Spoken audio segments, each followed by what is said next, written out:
given the chance to Chevrolet. Now, this is Hank's first outing in this car. He drove another car earlier in the year. Now, one thing that can be confusing for teams, especially their drivers who jump around, the pit board sign.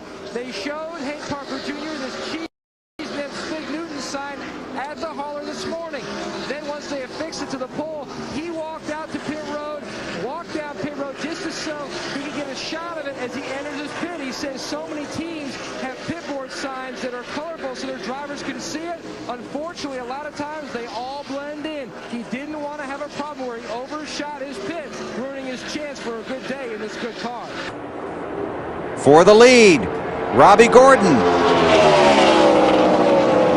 See, now those two are working good. I'm waiting for the four to start working good in that Earnhardt car. Here comes Junior. Again, Robbie just taking 2 tires. J.J. Yaley stayed out. Earnhardt Jr. with 4 tires. More from Dave.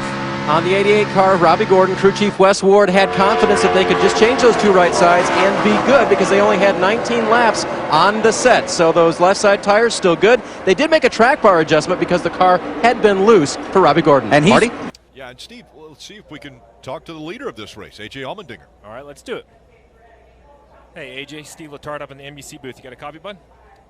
Yeah, I got you, man. Well, man, currently the leader in only 35 laps. We have seen everything, even the wet conditions. What's it like to drive one of these stock cars in the rain? No, it wasn't too bad. I felt good there. I think it should stay raining. Yeah, I mean, I just can't thank everybody at GMS Racing for giving me this opportunity. You know, this ISM Connect Chevy is decent. I think the Penske car's got a little bit on us in the dry. Really cool to have Aftershocks, new sponsor to NASCAR in the car. So that was fun in the wet there. Obviously, it's drying out, so we're going to go back dry here at some point. It's going to be interesting to when to make that decision. I'll tell you what, this is a pretty good first lap for Jeremy Mayfield in this 09 car. Missed the race at Phoenix last week. 30.77 right now. That puts him second quickest. So it's Joe Nemechek, Jeremy Mayfield, Denny Hamlin, Kyle Petty, and Chad Chaffin. And I was told this morning, you know, this is a James Finch entry, but this is basically a car that's been supplied by Bill Davis Racing, of course, that Jeremy Mayfield will be racing for next year under the Toyota banner, but it's a Bill Davis car with a Bill Davis engine.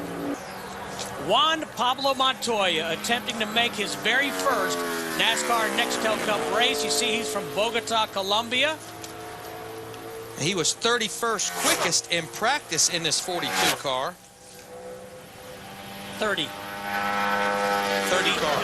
In the 42 car next year. Yeah, yes. Yeah, that's what you meant to I'm say. just a race ahead of myself. I'm trying to get acclimated. Yeah, I know it.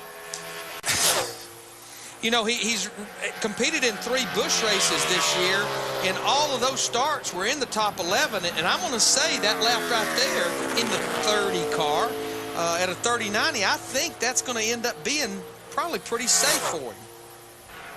It looks to me, Larry, like he is trying to pick up on that. Made a good solid first lap, but on the second lap, he's picking it up a little bit. You hear the rev limiter cut in just a little bit right at the back of the end of the back straightaway. And I mean, he's got it coming, guys. He's got it coming good. It's going to be a lot better lap, a lot better.